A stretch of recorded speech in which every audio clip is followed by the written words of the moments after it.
Welcome. In this video, I will demystify what remote errors is within Power BI Report Server, or for that matter, SQL Server reporting services. Let's get started.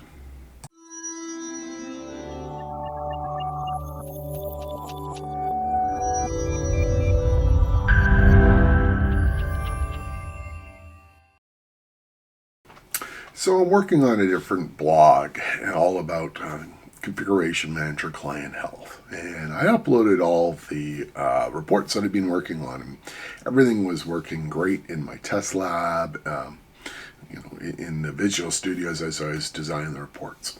So I uploaded them, and as a good admin does, I test them. So let me show you what happened.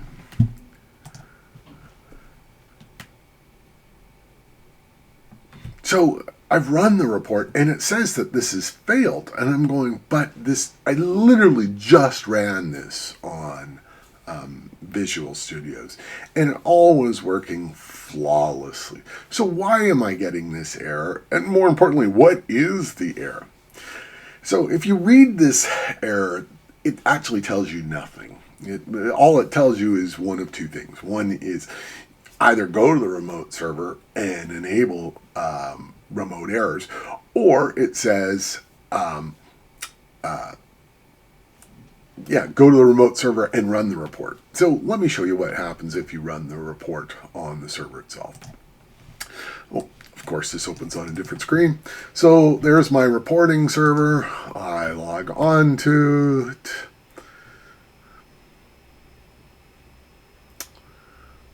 I bring up a browser. We'll bring up Edge.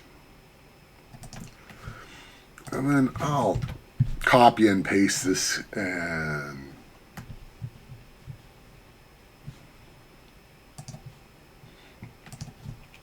so we'll paste this and we'll see what it says. Oh, so I go, oh.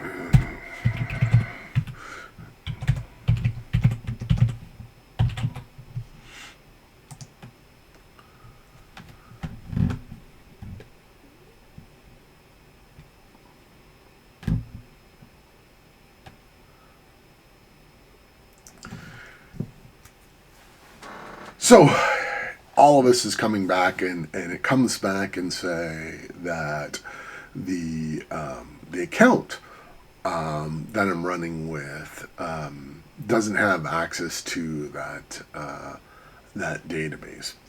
I'll have to document this for my other blog just because, there's stuff around there's blogs coming out around Configuration Manager client health dashboard, so you'll see those soon.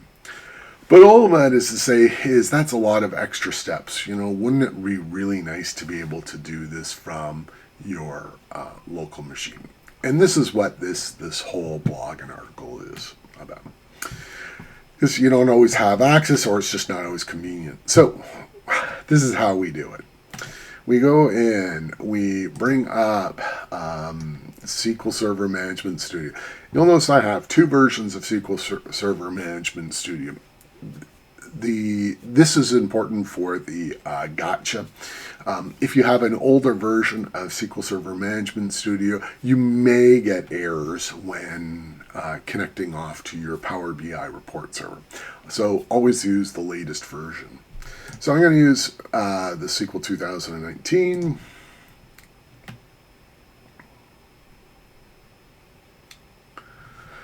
And of course, this opens up on a different screen. So I'm going to bring it over, and then I'm going to say connect to reporting services. And then the server that we're going to want to report to is, I'm just going to copy and paste this because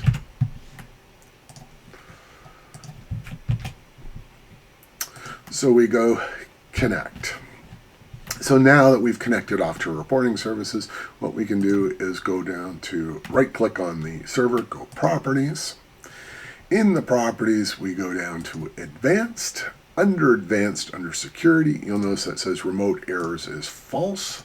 So you say true to this, you go okay to this thing.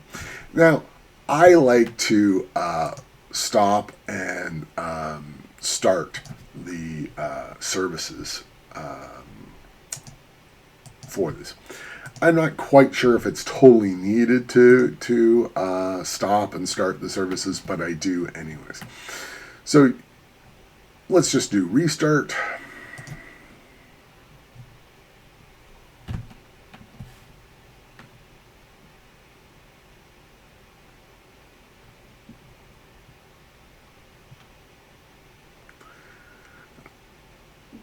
Of course, you always wish these things would be faster, but they are what they are.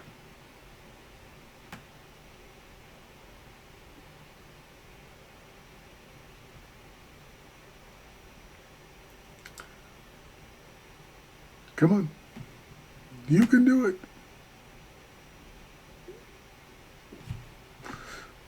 There we go. So now it's stopped. We're now starting. Okay, it started. So then if I go back to my browser and hit Control F5 to refresh everything, now on my local machine, I get the exact same error message. I don't have to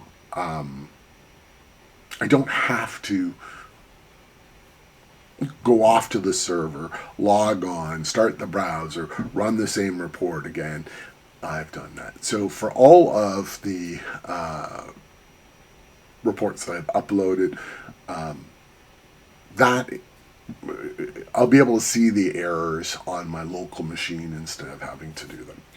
So that brings up the security question. Some places are going to say don't do this, and other places aren't going to care. Because Power BI report server, or for that matter SSRS server, are on-prem, the risk is negligible, in my opinion. Worse than they can see, particularly when you're looking at a configuration manager reporting point, is something along the lines of the database view doesn't exist or hasn't been created or something along that line. So there's no real security risk from that standpoint. But I encourage you to evaluate your own situation. Until next time.